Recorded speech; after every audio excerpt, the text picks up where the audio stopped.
About a year and a half ago, I made a video about demisexuality, and if you don't know what demisexuality is, I would recommend you watch that video before watching this one. One of the main comments I've gotten on that video was people wondering whether or not they're demisexual, and so I thought I'd make this video for all the people who are questioning their sexuality. The official definition of demisexuality is that you don't experience sexual attraction to anyone unless you have like a close emotional bond with them. And so if the world were really simple, then you could just look at that definition and be like, yeah, I'm demisexual, or like, nah, I don't think so. But, you know, the world is not that simple. And so here are some examples of things that if you've experienced them, you could be demisexual. You should keep in mind, though, that the things I say in this video aren't blanket statements about every single demisexual person. They're just experiences that myself or other demisexual people have had. So you could have experienced none of these things and still feel that the demisexual label fits you.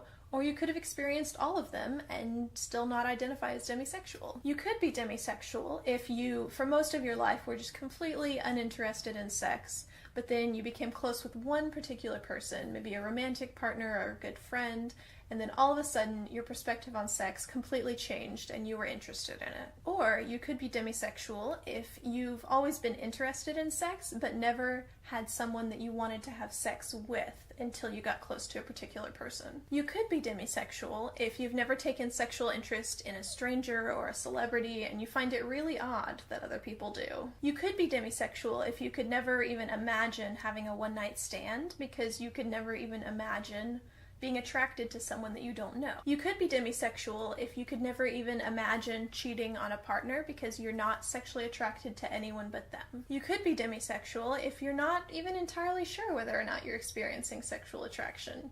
For people who experience it pretty infrequently, it can be really hard to recognize it for what it is. Alright, so I hope that helps some of you guys. Keep in mind, though, to take everything I've said with a grain of salt. Only you can determine your sexuality. This list was only just meant to kind of help guide you through that decision. If you feel like you might be demisexual, I'd encourage you to go ahead and try out the label. Just think of yourself as demisexual and see if it feels right.